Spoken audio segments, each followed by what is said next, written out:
আজকে আমি আপনারা মিডিয়ার বন্ধুরা যারা আসেন আপনারা এখানে ডাকছি বেশি কিছু নাই। আপনারাও জানেন হাইলাকান্দির বর্তমানে সবচেয়ে চর্চিত বিষয় যেটা জেলা পরিষদ গঠন লইয়া দীর্ঘদিন থেকে আলোচনা চলের।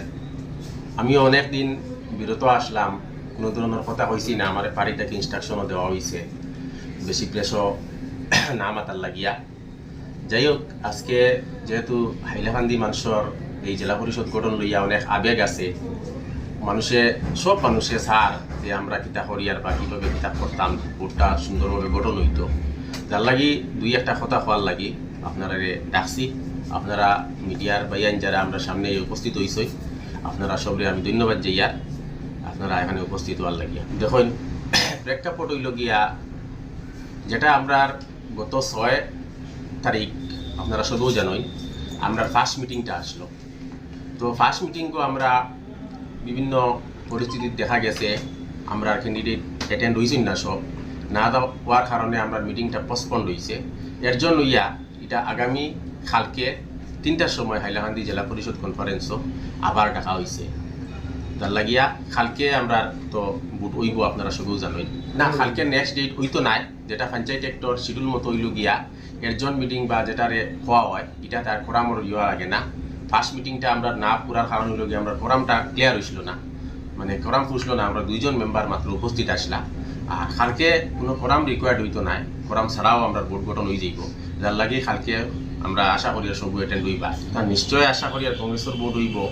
প্রেক্ষাপট হইল গিয়া যে একটা কোয়েশন আপনার কাছেও আইতে পারে, বা বিশেষ করে আমার যারা হাইলাকান্দির সম্মানিত জনসাধারণ আসেন সবেও দেখছি আমি দীর্ঘদিন থাকিয়া সোশ্যাল মিডিয়াতেও কিছু ধরনের আন্দোলন চলের যে 2জন ক্যান্ডিডেট কংগ্রেসে ডিক্লেয়ার করছে, এটা লইয়া আলোচনা চলের। আপনারা নিশ্চয় শুনতরা যে এটা লইয়া অনেক কথা ওর 2জন ক্যান্ডিডেট। তো প্রথম কথা হইল আমি ওই একটা সিটি আপনারা সামনে আমি দেখাইয়ার, যেটা আমরা জেলা কংগ্রেস সভাপতি ইস্যু করছেন 28 জুলাই 2025। তো আমরা একটা ভুল ধারণা আছে যে এখানেও যে ক্যান্ডিডেট দেওয়া হয়েছে ক্যান্ডিডেটের প্রপোজ করা হয়েছে। প্রপোজ ক্যান্ডিডেট আর ডিক্লেয়ার ক্যান্ডিডেটের মধ্যে অনেক ডিফারেন্স আছে। প্রপোজ যখন আমরা ওয়ার্ডটা ইউজ করি তখন দেখা যায় এখানেও আপনার কিছু কন্ডিশনস আর দেয়ার কিছু কন্ডিশন থাকে। তো এইগুলা কন্ডিশন আমরা ফুলফিল না হওয়ার কারণে, যাতে এটার প্রেক্ষাপটে যদি আমি লম্বা করে কইতে হয় অতটুকু আমি সংক্ষেপে আপনারা কইব যে এই কন্ডিশনও আসলো আমরা জয়নিংটা আর কি। তো যাই হোক, কোনো কারণে আমরা নির্দল দোবাইয়ানকে তারা আপনার যে একটা স্টেপুলেটেড টাইম দেওয়া হয়েছিল, এই টাইমের ভিতরে আপনারা এই সিটি মতো আপনারা দেখলে ভাইবা এখানে কন্ডিশন দেওয়া হয়েছে আর কি, যেটারে প্রপোজ ক্যান্ডিডেট হওয়া হয়েছিল। এখানেও কন্ডিশনও দেওয়া হয়েছিল জয়নিং করার লাগে। যাই হোক, কোনো কারণে তারা জয়নিংও করছেন না। এটা লইয়া আমরা আর কোনো কথা হয়েছেও না। পরবর্তীতে যখন আমরা যে 6 তারিখ যে ভোট গঠনের লাগিয়া আমরা যখন লেটার পাইয়া আমরা একদম অন্তিম পর্যায়ে হয়ে গেছে। এর আগে অনেক মাত কথা হয়েছে, আমি এটা প্রসঙ্গ লম্বা করি না। গুয়াহাটির ডিসকাশন হয়েছে, হাবিসা বরিন হয়েছে, গৌরবই মদুল্লগ হয়েছে, এটা সবর জানা আছে, বেশি কথা হইয়া বালা না। তো 6 তারিখ যখন আমরা ফাইনাল ডিসিশন হয়ে যেত, আমরা 5 তারিখ রাত্রে আমরা শিলচার আমরা honourable in-charge ex deputy speaker আমরা আমিনুল হক লস্কর সাহেব তান বাড়িতে আমরা দেখা হয়েছে, যেটা আমরা দলীয় ঊর্ধ্বতন কর্তৃপক্ষের নির্দেশ মতো। তো এখানেও আমরা সব গিয়ে অ্যাটেন্ড হয়েছি। বিভিন্ন প্রেক্ষাপটে আলোচনা করিয়া, বিভিন্ন ধরনের আলোচনা করিয়া এখানেও আমিনুল হক লস্কর সাহেব আসলা, MLA খলিলুদ্দিন মজুমদার সাহেব আসলা খাটিগড়ার, আমরা ধ্রুবজ্যোতি পুরকাইশ্বর আমরা APCCর ইনচার্জ তাইনও উপস্থিত আসলা। সবে আলোচনা করিয়া যখন আমরা 5 জনকে এক মঞ্চে আনিয়া সুন্দরভাবে সিদ্ধান্ত লওয়ার চেষ্টা করা হয়েছে, তখন দেখা গেছে কিছু বিতর্ক আছে। আমি সব জিনিস আপনারা সামনে হইতে পারতাম না। তো এখানেও বহুত কারণ আছে, বিভিন্ন ড্যামেজরে কন্ট্রোল করতে লাগছে, বিভিন্ন পলিটিক্যাল রিজন আছে। এটা আমরা হাইলাকান্দির মানুষ প্রায় জানতরা। যার লাগিয়া আমিনুল হক সাহেবের প্রস্তাব করছেন যাতে 5 জনে ইউনাইটেডলি একটা আলোচনা করিয়া যে আমরা সিচুয়েশনটা শেষ করা লাগে। তখন আমরা 5 জন ক্যান্ডিডেট সব এক সামনাসামনি বইয়া দেখা গেছে কেউ কেউর দিকে কথা হওয়া যায় না, কেউ কেউর সামনে ভিতরের কথাটা খুলিয়া কই না, ইন্টারনাল কথা থাকে আর আলোচনা হয় না। তখন একটা সময় তারা আলোচনা করার গিয়া সবে করছেন আপনার যে ইন্ডিভিজুয়াল ইন্টারভিউ হয়েছে, প্রত্যেকের ইন্ডিভিজুয়াল একটা ইন্টারভিউ হয়েছে। পার্সন টু পার্সন একজন একজন করিয়া রুমো ঢুকাইয়া আর তারা দুইজন ধ্রুবজ্যোতি পুরকাইস্ত আমিনুল হক লস্কর সাহেব আসলা লইয়া পাঁচজনের কাছ থেকে ব্যক্তিগত মতামত লইছে যে আমরা কারে ক্যান্ডিডেট করা যায় কিভাবে করা যায়। তো এখানে যখন আমরা আবার দেখছি আমরা ক্যান্ডিডেটের সংখ্যা বাড়ি গেছে, আমরা ঐক্যমতে পৌঁছা গেছে না, আমরা যেটার আপনারা ক্লারিফিকেশন যদি আপনারা কোনো কারণে আমরা ইনচার্জ হাইলাকান্দি ডিস্ট্রিক্টের ইনচার্জ আমিনুল হক লস্কর মহাশয়ের কাছ থেকে আপনারা জানতে চাই, তাই এটার টোটাল একটা ভিডিওগ্রাফি করিয়াও রাখছই, যেটা তাই কইছেন যদি সময় বিশেষ আমার এই ভিডিওটারে আপলোড করতে লাগে আমি এটা আপলোড সোশ্যাল মিডিয়ার দিব, যেহেতু আমরা বিতর্ক চাই আর না। ও তখন আমরা সিদ্ধান্ত যখন প্রস্তাব পারছি না, আমরা হাফিজ রশিদ আহমদ সাহেব আমরা কংগ্রেসের জেনারেল সেক্রেটারি বা একজন বরিষ্ঠ আইনজীবী আপনারা সবও জানেন, গত এমপি ইলেকশনে আমরা ক্যান্ডিডেটও আসলা, তার লগেও আমরা ডিসকাশন হয়েছে থ্রো টেলিফোনিক ডিসকাশন আমরা অনারেবল আমিনুল হক লস্কর সাহেবে মাতছইন, মাতার পরে তাইনও একটা সিদ্ধান্ত দিছেন যে যেহেতু আমরা 6 তারিখ সকালে উঠে ভোট আমরা রাতে 12টায় 1টা বাজিয়ে আসছি, আবার ফাইনাল সিদ্ধান্ত আইতে পারছই না। ও তখন ওটা হওয়া হয়েছে যে থ্রো লটারি আমরা এটা শেষ করে লইতাম। তো লটারির কথা কইতে গিয়ে দেখা গেছে সুন্দর একটা স্টেপ লইছেন, যার নাম আইব সুন্দরে শেষ হয়ে যাইব আর আমরা সব ইউনাইটেড লিয়ে দিব। তখনও আমরা ধরেন মান্না ভাইও লটারিটা রিফিউজ করছই, আমি আর আমরা কবির ভাই আমরা দুজনেও পার্টির ডিসিশনের উপরে সিদ্ধান্ত ছাড়ি দিছি যে কবির ভাইয়ের কথা কইছেন যে পার্টিয়ে যে সিদ্ধান্ত লইব তাই, আর আমিও কইছি পার্টির উপরে সিদ্ধান্ত লইব। এরপরে অনেক ঘটনা হইছে, বেজান আলোচনা হইছে, যাই হোক ফাইনালি পার্টি আমারে কংগ্রেস থেকে ক্যান্ডিডেট ডিক্লেয়ার করছে।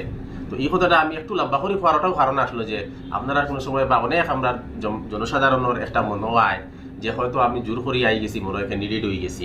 দেখুন আমি যখন জেলা পরিষদ কংগ্রেসের টিকিট পাইছিলাম তখনও হাইলাকান্দির মানুষে এক মেসেজ লইয়া গেছিলা যে 40 লাখ টাকা দিয়ে টিকিট লই লিখছে, যেটা আমার বিরোধী যারা আসলা আমার ড্যামেজ করার লাগে। তো হাইলাকান্দির পুরা আমার যে এন্টায়ার জেলা পরিষদ এরিয়া সব জায়গাতেও মেসেজ দিছে, যেটা একটা ভুল মেসেজ আসলো। কিন্তু আমার এই নারায়ণপুর বন্দুকমারার জনসাধারণে এই মেসেজটারে ভুল প্রমাণিত করছই, সবে বুঝতে পারছেন যে এইভাবে একটা প্রপাগান্ডা চলে। সেউরে অনেক বিরোধী মানুষ আছেন যারা আমরা খুদি উঠতে দিতা না চাই, যে কোনো অবস্থায় আমরা এটা বাইরে রাখতাম, এর লাগি তারা এইভাবে মেসেজ দিছিলা।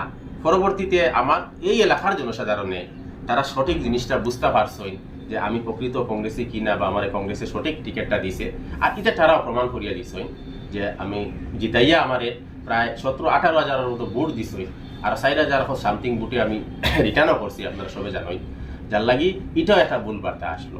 আজকের দিনও যখন বিভিন্ন প্রেক্ষাপটে কংগ্রেসে আমার ক্যান্ডিডেট ডিক্লেয়ার করছে করিয়া ও দিন রাত্রেও হুইপও জারি করছে, এটা আপনারা সবও অবগত। হুইপ জারি করিয়া সবরে হওয়া হয়েছে। আমি বিশেষ করে যেহেতু আমরা ইন্ডিপেন্ডেন্ট ক্যান্ডিডেটের উপরে আমরা পার্টি হুইপ হয় না, অ্যাপ্লিকেবল হয় না, যার লাগিয়ে আমরা পার্টির যারা মেম্বার আছি তারার উপরে হুইপ জারি করা হয়েছে।